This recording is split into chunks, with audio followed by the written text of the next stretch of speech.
Hello viewers, welcome back to my cooking channel Eka's kitchen.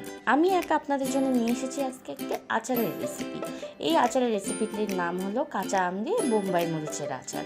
এই আচারটি খেতে ঝাল কিন্তু খুবই সুস্বাদু। চলুন দেখিনি কিভাবে তৈরি করব আজকে এই আচারটি।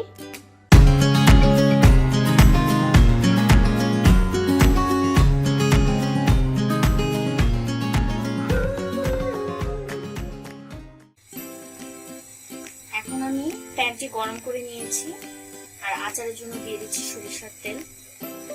আমি প্রায় 100 গ্রাম মতো সরিষার তেল দিয়ে দিব। তারপর দিয়ে দেবো আমি একটা বড় রসুন, পুরোটা নিয়ে নিয়েছি।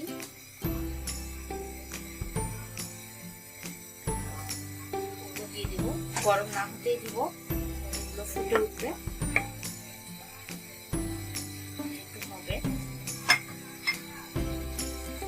চুলাটা মিডিয়াম আঁচে রাখবেন।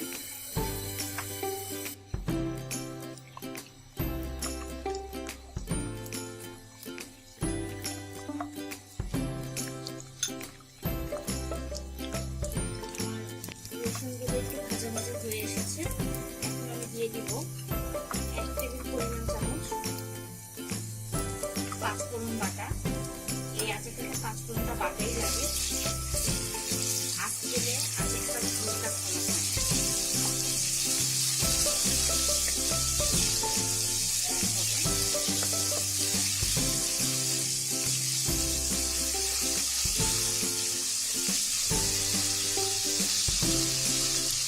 সুন্দর একটা দিয়েছি।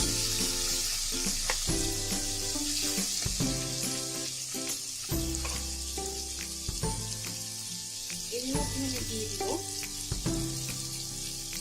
5 টেবিল চামচ চিনি।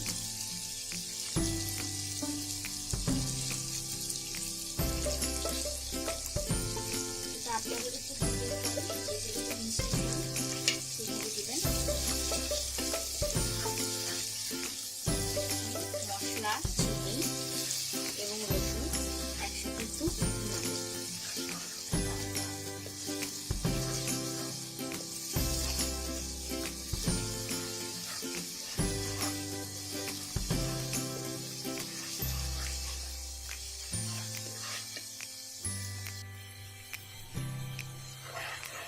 আমার মশলাটা হয়ে এসেছে চিনি সহ।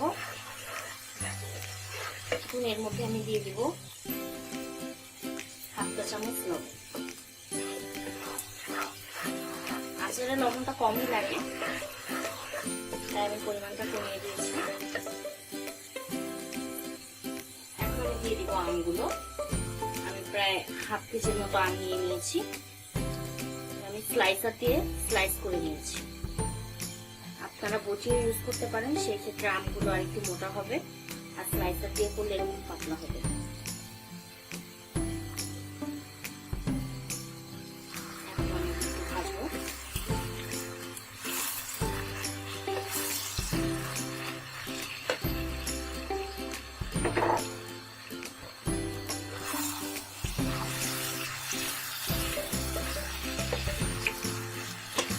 আমগুলো থেকে একটু রস বের হবে,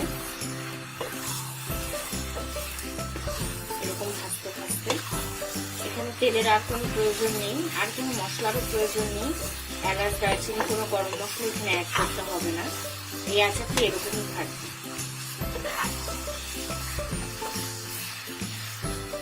এখন কিছুক্ষণ রেখে দিব ঠিক এভাবে লো ফ্লেমে, যাতে আমগুলো একটু নরম থাকে।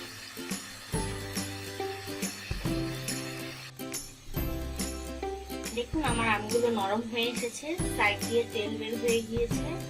আচারের ঠিক এরকম হলেই বুঝবেন যে এখন বাকি ইনগ্রিডিয়েন্টস গুলো দিয়ে দিতে হবে। আমি এখন দিয়ে দিচ্ছি একদমই অল্প কিঞ্চিত পরিমাণ একটু হলুদ। আচারের কালারটা যাতে সুন্দর হয় শুধুমাত্র এই জন্য। কিন্তু আপনারা হলুদ ব্যবহার করবেন, কেউ জর্দা রং বা অন্য কোনো ফুড কালার ব্যবহার করবেন না। দিয়ে দিচ্ছি একটু আদা রসুন বাটা, একদমই অল্প।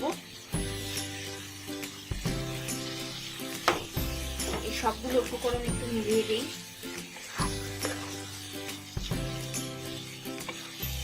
এখন আমি দিয়ে দিব বোম্বাই মরিচ। এখানে প্রায় 80টির মতো বোম্বাই মরিচ আছে বা 20 হালি, যেটা আমি আমে দিয়ে দিচ্ছি এখন।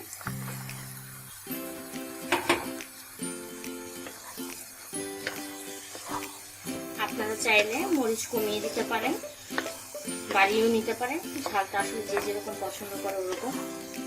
আমি ঝালটা অনেক পছন্দ করি। আমি এখন এভাবে একটু নেড়ে চেড়ে ভাজতে থাকবো, অনবরতই নাড়তে হবে বোম্বাই মরিচগুলো নরম না হওয়া পর্যন্ত।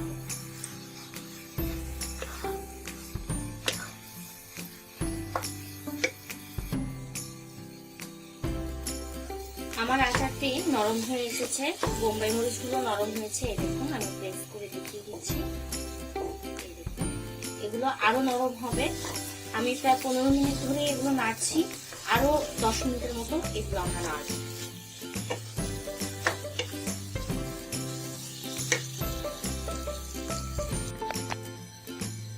দেখুন আমার আচারটা হয়ে এসেছে। আমি 10 মিনিট ধরেই নাড়ছি এটাকে। মরিচগুলো সব নরম হয়ে গেছে। দেখুন আমি প্রেস করে দেখাচ্ছি, এই দেখুন একদম নরম হয়ে গেছে। আমার আচারটাও হয়ে গেছে, খুব সুন্দর বোম্বাই মরিচের স্মেল আসছে। এখন আমি যে পাত্রে আমি আচারটা রাখবো, একটু ঠান্ডা করে সেই পাত্রে এগুলো আমি ঢেলে রাখবো।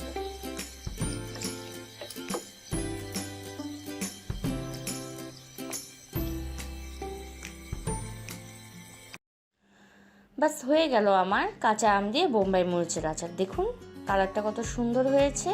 এই আচারটি গরম ভাত, খিচুড়ি সব কিছুতেই খাওয়া যায়। এটা খুবই সুস্বাদু একটি আচার। আবার ফিরে আসবো নতুন কোনো আইটেম নিয়ে, নতুন কোনো রেসিপি নিয়ে। ধন্যবাদ।